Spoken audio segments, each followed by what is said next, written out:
Okay, good evening, everybody. I'd like to start the meeting by acknowledging that the Northern Rockies Administration Center is located in the heart of the traditional territories of the Cree, the Dene, and the Danezaa of Prophet River and the Fort Nelson First Nations.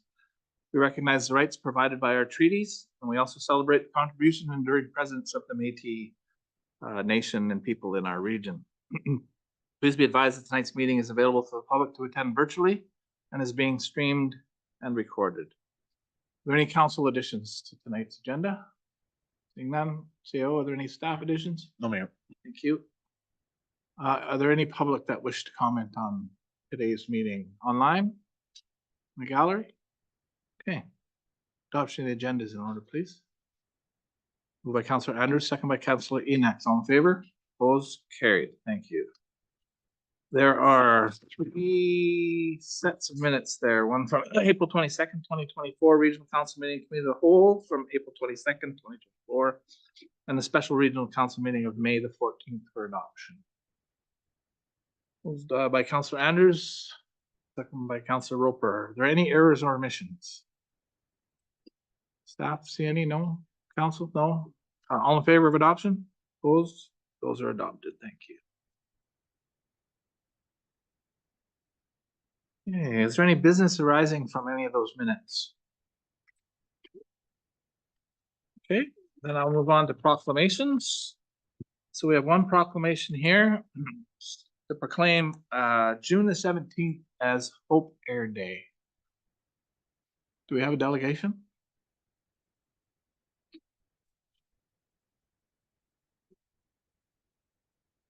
Mayor Fraser, it's Stephanie from Hope Air. Hi, Stephanie. Welcome. I'm just about to make a proclamation. So, Thank you. Hope Air Day, June 17th, 2024. Whereas access to healthcare is a fundamental right for all citizens, regardless of their geographic location. And whereas Hope Air, a charitable organization, has been tirelessly dedicated to providing access to healthcare by facilitating free flights and other services for patients living in rural and underserved communities in British Columbia, ensuring they can receive vital medical treatment regardless of distance or financial means. And whereas Hope Air has been instrumental in bridging the gap between smaller communities and hospitals far from home, reducing the barriers that often prevent individuals from reaching medical care. And whereas the impact of Hope Air extends beyond the individual patients served, positively affecting families, communities, and the healthcare system as a whole by promoting wellness and reducing the burden of untreated medical conditions. And whereas the compassion, dedication, and commitment demonstrated by Hope Air and its volunteers embody the spirit of community and the belief in the inherent value of every individual's well-being. Now, therefore, be it proclaimed, the Northern Rockies Regional Municipality that June 17th, 2024 shall be known as Hope Air Day in recognition of the invaluable contributions made by Hope Air to the health and well-being of individuals in British Columbia's remote, rural, and underserved communities. We urge all citizens to join us in celebrating Hope Air Day and to reflect on the significance of ensuring equitable access to healthcare for all members of our society. Let us reaffirm our commitment to supporting initiatives that promote health equity and extend our gratitude to Hope Air for their unwavering dedication to serving those in need. Signed by myself, Rob Fraser, Mayor. Thank you, Mayor Fraser, and thank you everyone on council for your support. Thank you for the work that you guys do. It's amazing, and especially coming from small, rural, remote community like ours, your service is very necessary and welcome. So thank you. Happy to do our part. Okay. That then brings us to reports. So administrative report 23-24, the Tourism Action Committee membership. Page 2021.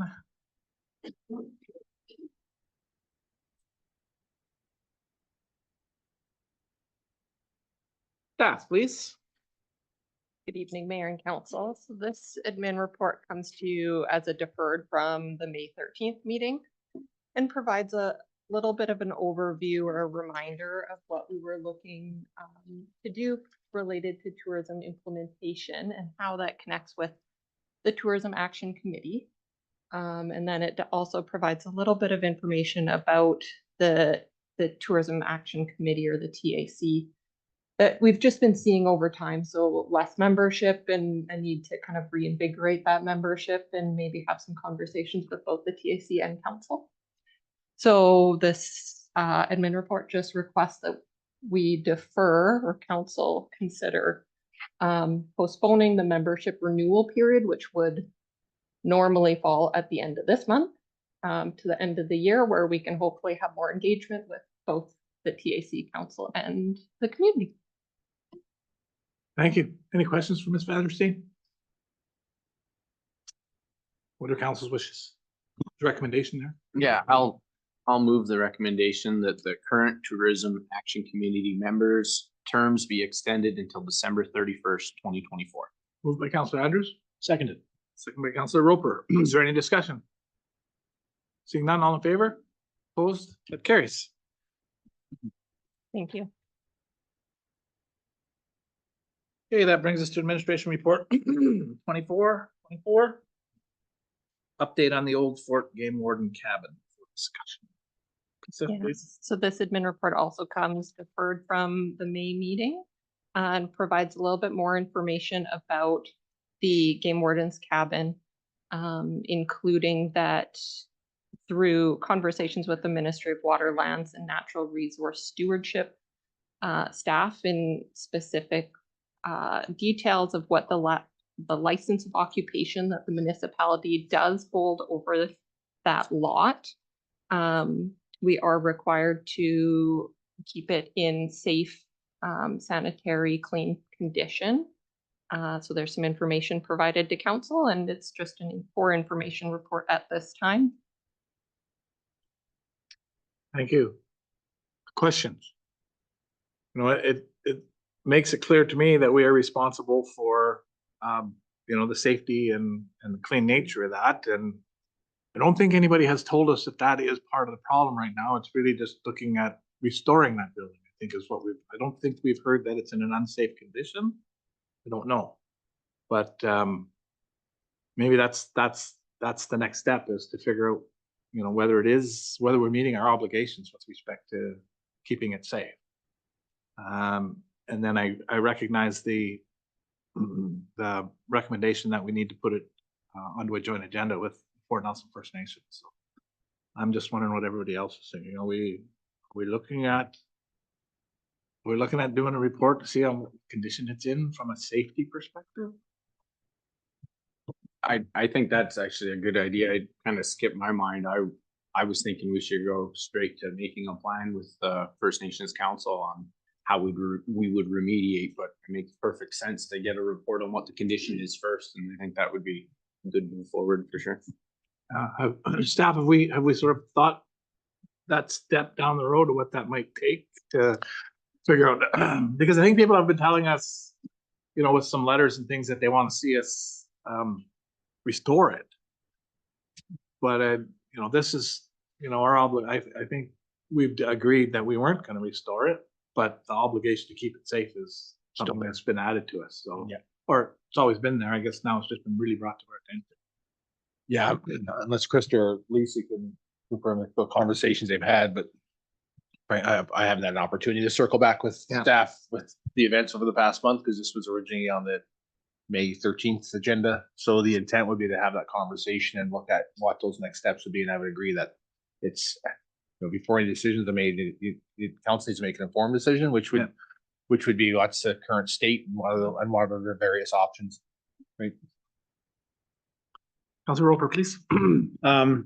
The report states that we're responsible for all the structures out there. So are there more structures that might need remediation or like, let's say, for example, the church?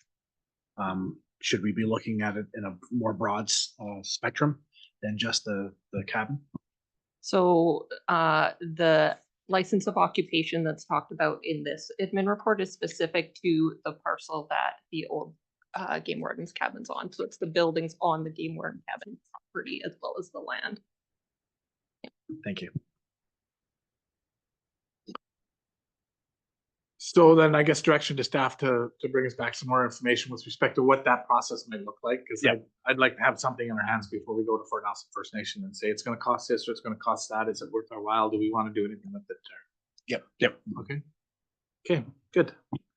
Okay, that brings us to admin report 2624, UBCM and EMCR Local Government Advisory Committee for the Emergency Disaster Management Letter of Support for DCAO Deputy. Yeah, you know what I mean. LaVale. So, yeah, you want to speak to that? I can. I mean, I think it's fairly self-explanatory. We discussed it briefly too in the committee of the whole meeting. At the end of the day, if this was something that was on the agenda again before we went through the process within the past month, this just reinforces the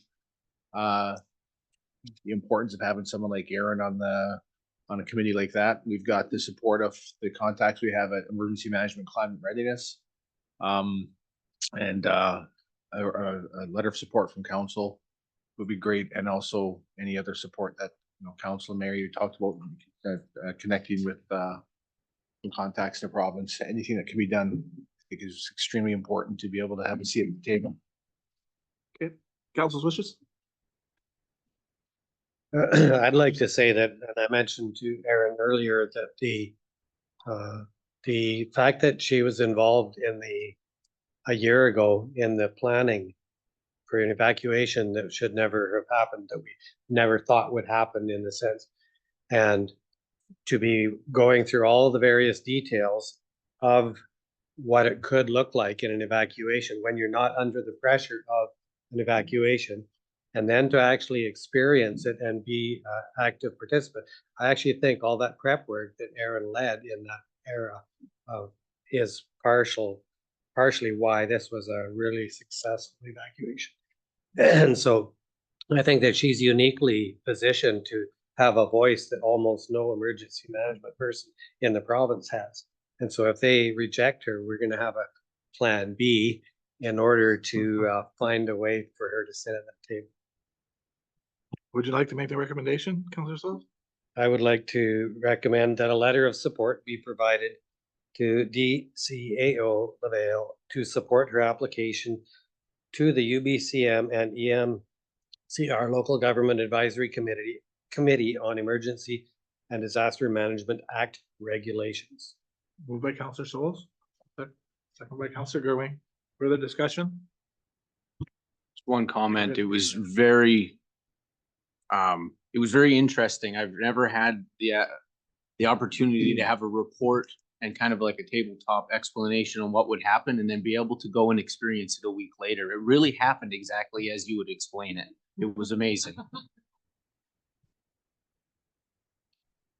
Okay, and so I was able to develop a pretty good relationship with Minister Ma and her chief of staff during this, and they'll be the ones responsible. So I definitely will pick up the phone and be making a couple of calls to try to explain why Aaron has a unique place in all of this, I think. So hopefully we'll be able to get her on there, and then we'll be able to give that feed through her our ideas that we all have. Okay, any further discussion? Seeing none, all in favor? Opposed? It's carried unanimously.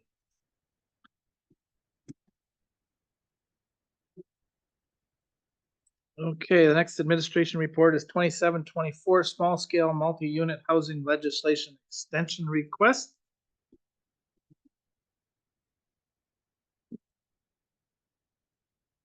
Lisa, please. Good evening, Mayor and councillors. So this is a humble request seeking your support for an application to the Minister of Housing requesting a time-based extension to December 31st, 2024 to meet the legislative requirements concerning zoning bylaw amendments related to housing. You didn't get it done? What were you doing? I apologize. Council's wishes, please. We've had notice and it was intended to be started at the beginning of May, and then of course, right? So, and I'm not going to use the evacuation as a crutch. We had time, but when you're undertaking an OCP update with one planner, it's Yeah. difficult to prioritize that over top of everything else, but, I do apologize for not Yeah, meeting the there's no, it's deadline. not necessary. I was so totally tongue in cheek. So, council says, I'll make this recommendation myself. The regional council approve an application to the Ministry of Housing requesting a time-based extension of the December 31st, 2024 to comply with the small scale multi-unit housing operations. Do I have a second? Second by Councillor Souls. Is there further discussion? Seeing that, all in favor? Opposed? Carried. Sometimes your jokes. Yeah, that one fell right on his face. All right, 8.5 on the agenda is Administration Report 2824, Union of British Columbia Municipalities Convention, September 16th to 20th for a decision. So, do we need a decision to send a delegation, or is that sort of automatic? Remind, that's automatic? Okay, so then it's just who we want to speak to and what we might want to speak to them about. So I open it to the floor. And there's the only other that I saw now, so there's this Solicitor General talk about the RCMP and the situation going on there, I think, both with the evacuation and generally to safety of the community, Ministry of Health. Yeah. Wow. Where do we start? Yeah, well, I think we'll keep on them. So obviously the CT scanner, yeah, and just state of healthcare in general. Ministry of Energy, Emergency Management and Climate Readiness. So obviously our experience and the experience that we get to give some feedback from from the evacuation and our fire. Energy mines and low carbon innovation, probably there's opportunity to talk about legislation and regulation around carbon sequestration and capture, as well as, you know, what's happening at the plant. Yeah, that would be the Ministry of Energy, Mines, Low Carbon Innovation. Yeah. Ministry of Forests, I think we can. There might be some opportunity. We'll see what comes out of the wildfire resiliency plan, but I suspect we'll be working closely with our community forest. I suspect that there will be areas that are outside of the community forest that make sense to bring in order to be part of whatever, you know, so there might be some some requests around what that looks like. And of course, the general response of wildfire, I think, probably. Mayor, would you, I mean, I know it's not in their realm, but just even support conversations we've had in the past with the MOF has been just support around able to get product to market. Yeah. I mean, So not that there- they so have that- control of the railway, but I know that we've had conversations with Mr. Ralston specific about that, and just, again, it's just the fact that there's, I mean, a resource here that's unfortunately in some cases burning up in areas, but an inability to get it to market. Yeah. So I had Ministry of Transportation down here to talk about that, but obviously the Ministry of Forest is the same. I think there are probably, well, you could go to practically every ministry and. Which we have done in the past, because all of them tell us it's none of their Yeah, responsibility or burden, but in the day, it's always good, I guess, just to touch on it or. yeah, Maybe and I I don't use the know word if the scenario. Ministry of Finance makes some sense, because they're the ones who will have to release the money if there ever is. We should talk to them about both CT scanner and the rail. Because ultimately it comes to them, right? If Northern Health doesn't see a way to put it in their budget, we've got to ask for an uptick of their budget specific for this, I think. For both CT scanner and, right? So. Why wouldn't, well, why wouldn't we? So I added transportation and finance. Does anybody else have anything? Or topic that I might have missed? Ministry of Tourism, I'm sure TAC might have some ideas, but at the very least about opening up more campsites. I hear that repeatedly every summer about the lack of campsites up the highway for tourism. Okay, so like Muncher Lake, Scoop Lake, there's a discussion about something happening at Scoop Lake, so.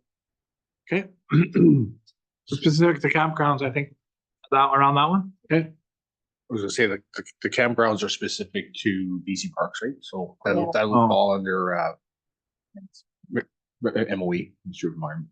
Okay, Yeah, just depending on how you want to angle, I guess, the conversation, right? No, I think that's really good. Sorry, throw that in. I think that's a really good plan though, because they bought this campground, so they prevented private development on this property that was previously used as a campground. They buy it up and now there's nothing happening. So what's with that? You can probably, because there was an update, but again, this was just right prior to us evacuating, so we can probably bring some information back, maybe at another council meeting about that one. Because Ed did provide a bit of an update that day, right? Ed Hoffman was, That was during the, sorry, that was during the meeting that you sat in on with the different ministry representatives. Right. So we're thinking MOE and or tourism specific to this one, in terms of what you're trying to get across, I guess, from because I always say like, when we go to UBCM ministers, like, what's your ask? What can we do? Yeah. How can we help you? Right. Yeah. So think about that in terms of the context when you think of what you sit with them about. That's all. Yeah, and I think between now and September, when this happens, there will be other things that come up that might be topics within this. I mean, if you're talking to energy, you're talking about BC Hydro. And there's lots of opportunity potentially about talking about hydro and what that looks like. And so, yeah, there might be other topics that crop up between now and then. And if parks is part of environment, then that's who we should be speaking about with respect to this. We have to put our request in by the 21st, I believe, 21st of June. Yeah. And we usually have to prioritize too. Yeah. The administrator prioritize the. And then I really think we should be asking for a meeting with the premier just to put to him, do you want to put railway here or don't you? Just put it to him.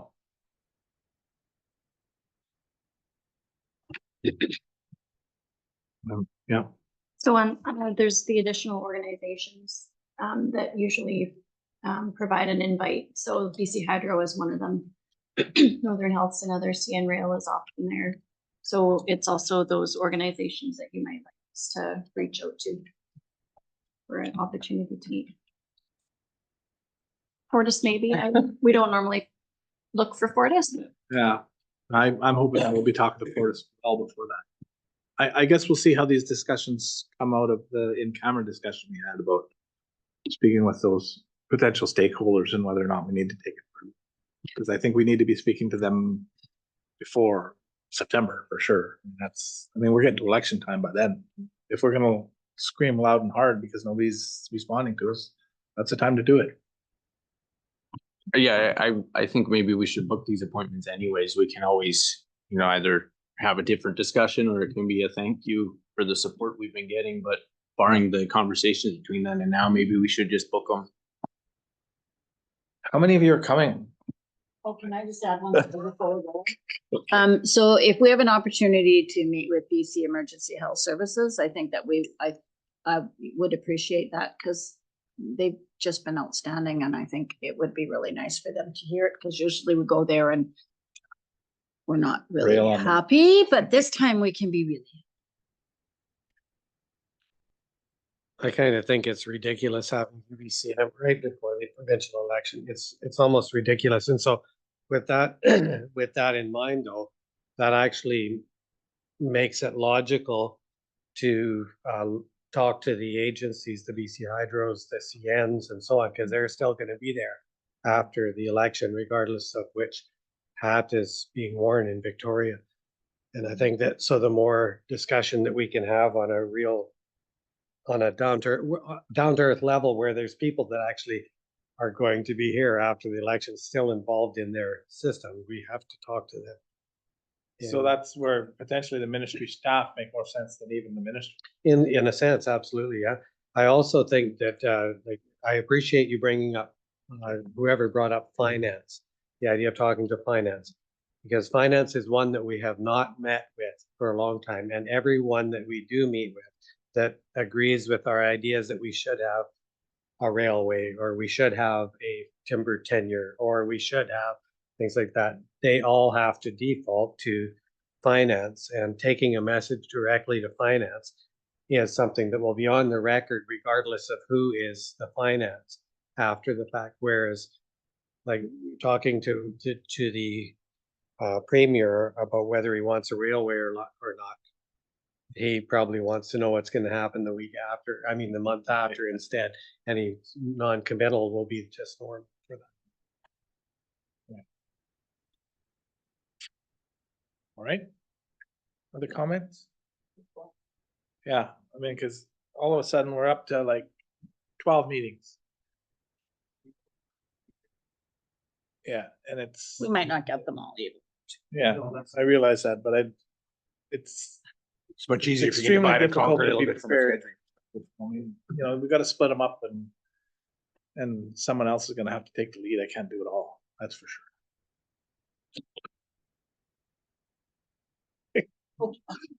All right, okay, so think about it, please, and which ministers you might wanna take the lead on. There was a comment that there might be a desire to meet with some of these ministries before September. So is there an idea of who you Uh, might like to? I think we need to sit and think about what North River told us tonight. And figure out if, you know, what our approach might be.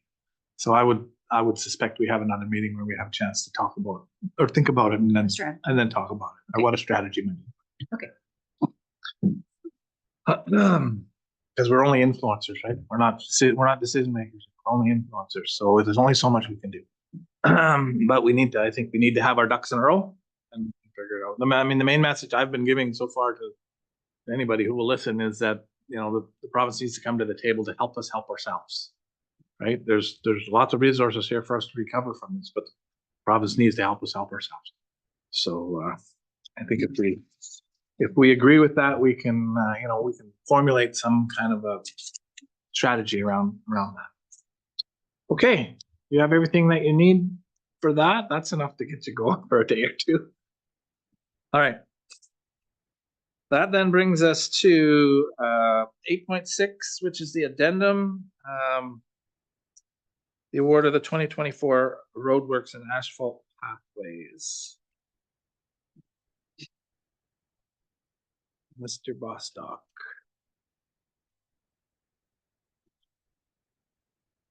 Floor is yours. Evening, Mayor and Council. So this was the asphalt 2024 roads work and asphalt pathways contract opportunity. We received one bid on it, which was from Terrace Construction, DGS Astro Paving.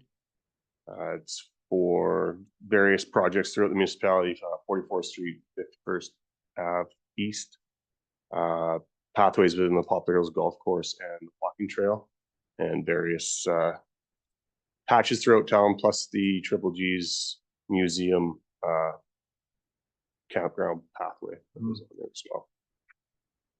So we did note in this report that all projects except for the museum campground pathway came in under budget. For the pathway, it is part of a grant which Northern Rockies is contributing 60,000 to that, and the grant is covering 142,000 of that. So we are still negotiating and working with DGS to identify some cost savings in there to lower that. But overall, it's under the. Overall, the budget came in at 2.3 to a budget of 3.6. So it is What we had anticipated. Yeah. Okay, good. Questions for Josh? Okay, go ahead. So just looking at this, right, that's an estimate of right around $200,000 for that pathway from the museum to Triple G's. Wow. They gotta build a base. It's on virgin ground. So sometimes what happens too is because we took the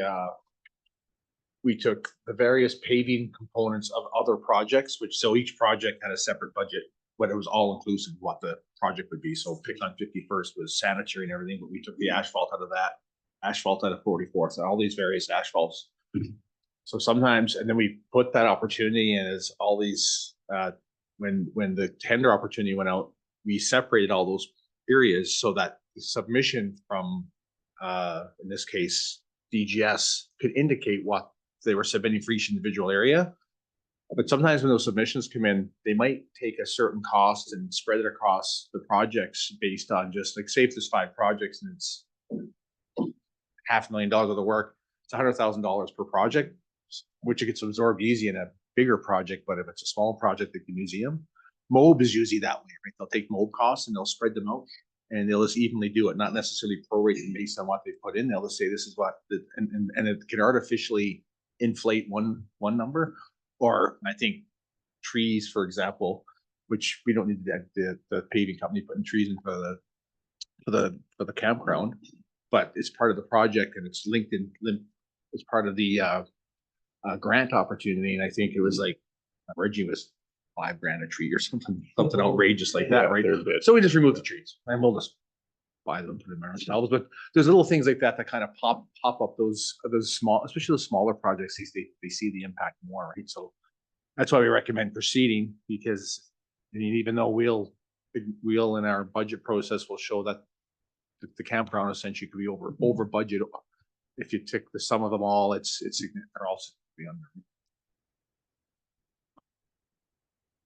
What are our wishes? There's a recommendation there. I'd like to move the recommendation that the 2024 roadworks and asphalt pathways contract be awarded to Terrace Construction Limited, doing business as DGS Astro Paving, in the amount of $2,359,962.74, plus 10% contingency and applicable taxes. Moved by Councilor Andrews. Do I have a seconder? Councilor Enox. Any further discussion? Seeing none, all in favor? Opposed? That carries. Okay. That brings us to the second edition, which is the award of the 51st East Sanitary Renewal Project. Josh, please. So this is the opportunity that went out for the restoration and install of new sewer main down 51st Avenue East. We received 3 bids on that, with Napit Industries being the low bid. It is just the installation of this part of the project. There is roadworks included, just not part of this opportunity. So Napit was a low bid. It came in under our projected budget. Questions? What are your wishes? Council? I'll move the recommendation that the contract for the 51st Street Avenue East Sanitary Renewal Project be awarded to Napit Industries 2006 Limited in the amount of $594,450, plus 10% contingency and applicable taxes. Moved by Councilor Andrews. Do I have a second? Seconded. Councilor Roper. Is there any further discussion? Seeing none, all in favor? Opposed? Carried. Thank you. Those are the additions.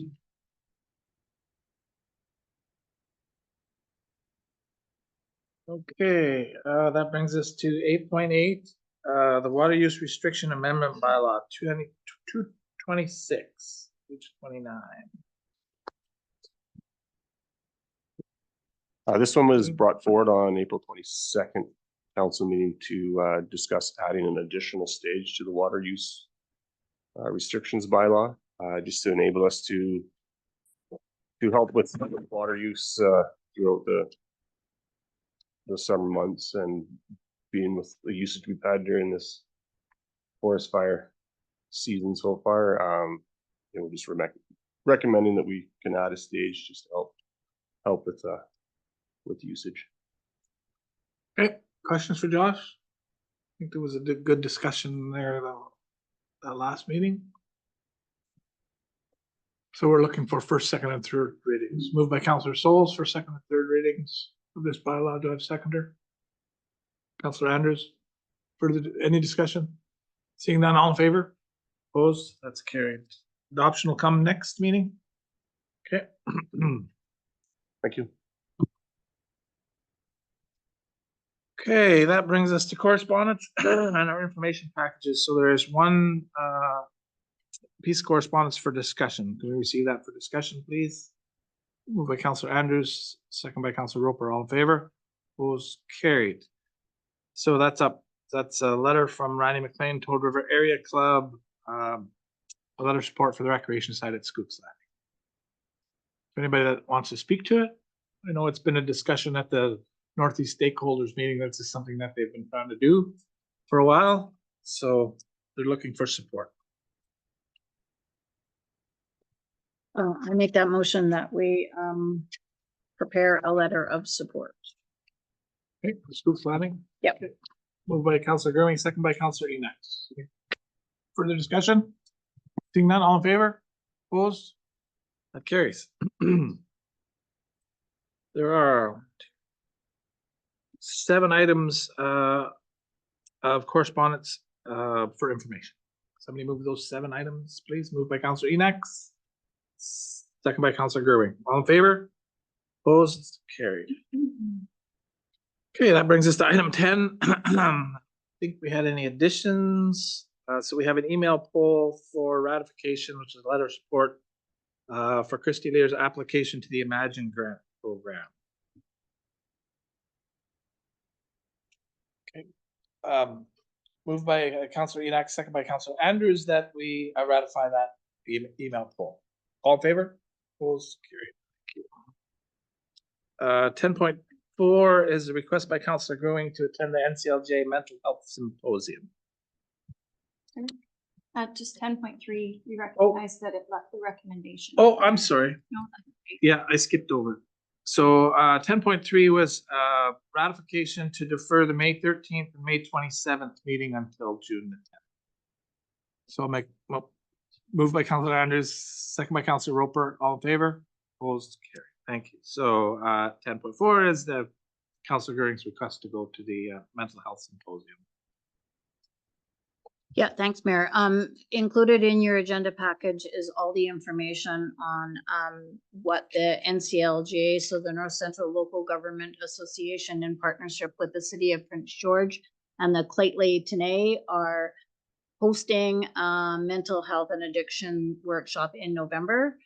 They have a planning event happening on June the 27th and have invited someone from some members of the board of the NCLGA to attend, and I am council's representative on that board. Being that we have a pretty unique perspective here, I think it's important that we attend, and the board of the NCLGA agrees. So if council approves my travel request, then I will put in my application to attend that planning meeting. Can I have a motion for that, please?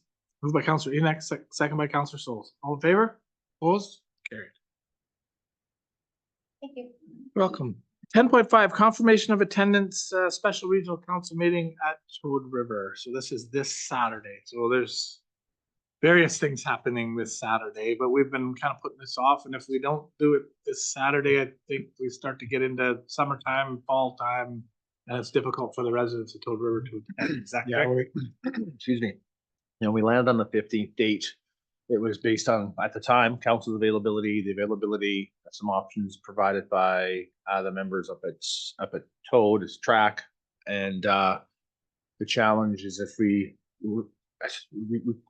recommend we proceed with something anyway, because it's important that we have that meeting with the group. If council's unable to attend, or all of council, or even don't have quorum, we can still work through that. And we can look at rescheduling, but usually if we get past June, we don't have many options, especially with a lot of the locals up there in terms of getting their availability, council availability around vacation. We're usually deferring something to potentially, like I say, deferring a meeting with council till probably the fall. So we understand this weekend with the Rotary and Co-op barbecue that was occurring.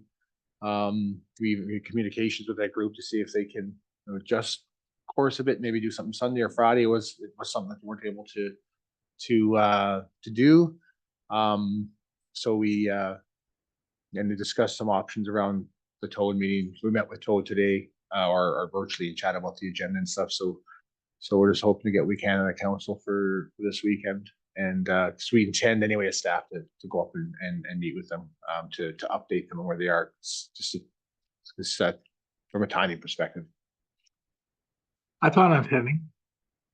I don't know if anybody else. Two? Well, I would love to go. But Three? Where I, you're- but I cannot because, and I did respond for when the poll Right. first came out that like, yeah, I'm at the Summit Run It and Oh, that's right. That's the same day. yeah, it's. You're busy with the Rotary? Yeah. So And I know would tracks vote on for- my portfolio, and I love my Toad River people, but we're involved in it, so. I'll be So I'm open to unable. meeting in the fall if that works for the Toad River residents, but if 3 of you can go, then. I mean, I look forward to it every year. I think we all do, right? So. And if there's, I mean, if there's business, if we don't have quorum and there's business that comes out of it, we can bring it back, right? For all of us to talk about, but at least we will have a discussion with them up there. Okay. So do we have 3? We got Counselor Souls, Counselor Andrews and yourself. Yeah, okay. No, she's at Summit. So that isn't quorum, but if council's fine, we can still proceed. The agenda, I mean, the agenda is typically less formal anyway in terms of discussions, that dialogue. Very seldom is there decisions at the time made, but if there was something that needed to be a decision, it could be brought back to the council team. Please. I just don't want the residents there to think that that this isn't a priority for council. So that is my major concern with 3 out of 7 people going. Yeah, so I am concerned about that, so. Well, we'll pass that along. And today during the conversation, it was discussed too, but like some of the challenges with what just occurred. But I think if anything too, there was a level of appreciation that we were still going to have these conversations with them also and see how see where it landed. Because there's updates that's important because there was things that were supposed to occur too end of April into May, activities up there that unfortunately got pushed off also. So we have to reevaluate that and look at reschedule that too. Okay. So that then brings us to the standing items for discussion. Are there any council reports? What's your next? Well, after our quick entry back into town, I was home for 6 days, flew to Vancouver and attended the Indigenous Partnership Success Showcase. Melanie Moore, Corey Wilson, Ian Campbell. It was a fabulous conference. Lots of good information, and it's nice to see, for the most part, everybody getting along. Good. That brings us to rescheduling some business that's been outstanding that we need to deal with, I guess, at some point. So, corporate manager, have you got some thoughts on this? Please. So the Dual Power delegation was prepared to come this evening, but we recognized that there was funding, an application deadline that has passed. So it's our assumption that if Fort Nelson projects to be considered, it would be in the next intake. So we can look at what that timeline looks like and work with Jewel to sort out a next meeting within that. For obvious reasons, the Parker Lake project's report's been held over, but I think probably there will be, I know that conversations have been ongoing with Breck Sites and Trails and BC Wildfire in terms of at least getting the area to a safe condition. And so likely there will be some iteration of that report that comes back to council just in terms of the usability of that site following the wildfires impact.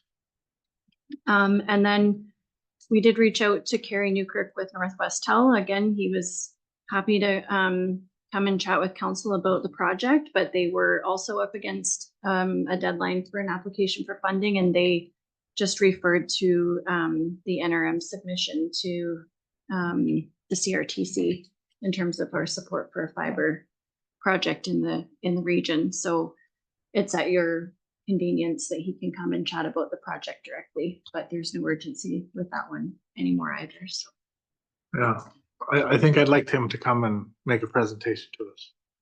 Yeah, okay. Go ahead. Can I speak about the Parker Lake one? Yes. So just, I'm worried that Parker Lake, that there isn't an intent to bring Parker Lake back to what it was and hopefully expand. And so I don't know, from a council's perspective, I know it's really early days, but I don't want I don't want the province to think that, you know, this is something that they can just leave in its current state and have nature take its course. And I don't know as a council if we want, how we want to address it. So agreed. I mean, obviously it's very important to the community, and in our initial discussions here, early stages, of course, with Denise Bowie, with our rec sites, the trails. She indicated through some email correspondence that they understand the importance of that site to the community and the use of that site. So we'll keep our finger on the pulse there too in terms of discussions. And I think the expectation would be is that once they have a bit of an idea what a plan is, in addition to what originally was the plan, because obviously they're going to adjust course, that we would ask that they provide us, you know, and provide council with an update of or a plan of what the future looks like for Parker Lake. But the indications, what we're hearing at this point is they recognize the importance and that they, you know, of the community and wanting to get something done. And even Wildfire has been working directly with rec sites, so parks and trails, regarding look at even just trying to open up that area to make it safe to access, to see what that looks like. So which we didn't expect, to be honest with you, to have some work potentially done at the early stages right now to basically remove some of the danger trees or looking at removing danger trees and stuff. So That's great news, because we all know how limited Parks and Rec's budget is, and so it's very worrisome if they're relying on that small little budget to get Parker Lake back to Yeah. where we would like it to be, let alone expanding it. Yeah, they're committed to getting in there as soon as possible. They've got they're working with BC Wildfire Service for the harvesting crew to go in and actually bring in a fellow buncher to fall some of the trees and then do some hand falling as well around the site itself. Denise has indicated that she definitely recognizes the importance to the community and they want to open it up as soon as it's safe to do so. Good. Okay. Are there any notice of motions? Is there any public that would like to speak or media to speak to budget priorities or council business? Online, in gallery, no? Okay, resolution move. Oh, there's a hand up there. Oh, yeah, there is one. You can look away.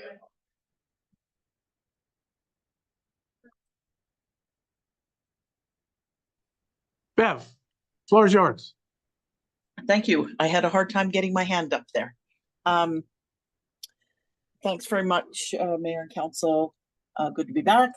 I just wanted to make a couple of comments. The first regarding the UBCM meeting.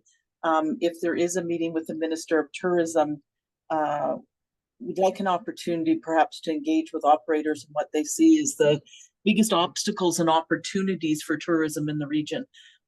This could provide some additional insight into the conversation with the minister, so I just wanted to put that on the floor. And then the Chamber of Commerce turns 65 on June 5th. So we would like to invite council to join us at the Chamber on June 21st for a barbecue to help us celebrate. Right, what time's that barbecue? In the evening or the lunch? 11:30 to 2-ish. Yeah. Just ask whether you send an email invite. Absolutely. Was that absolutely? I think that was absolutely. Okay, thank you. June the 21st. Is that Grad and Fort St. John? Yeah. Okay, thank you very much. Thank you. Yep. Okay, resolution to go into a closed meeting, please. Moved by Councilor Gerwing, second by Councilor Andrews. All in favor? Opposed? Carried. Thank you. Let's take, thank you. We will rise with the report from the closed meeting, please. So moved by Councillor Andrews, seconded by Councillor Enox, that all interested members of the Northern Rockies Environmental Advisory Committee be approved for a 2-year term renewal, and that applications received be approved and the following applicants be appointed to the committee: Karen Newmoon and Sam Ealing. Carried unanimously. And the second resolution moved by Counselor Andrews, seconded by Counselor Roper, that communications go out to service providers that with confirmation of their employees being compensated between May 10th and 27th, 2024, that the NRM will waive the force majeure clauses in the contracts and fulfill the payment terms within our agreements. Carried unanimously. Thank you. Adjournment of the regular council meeting is in. Moved by Counselor Yanex, second by Counselor Andrews, all in favor, opposed, carried. Thank you very much, everybody.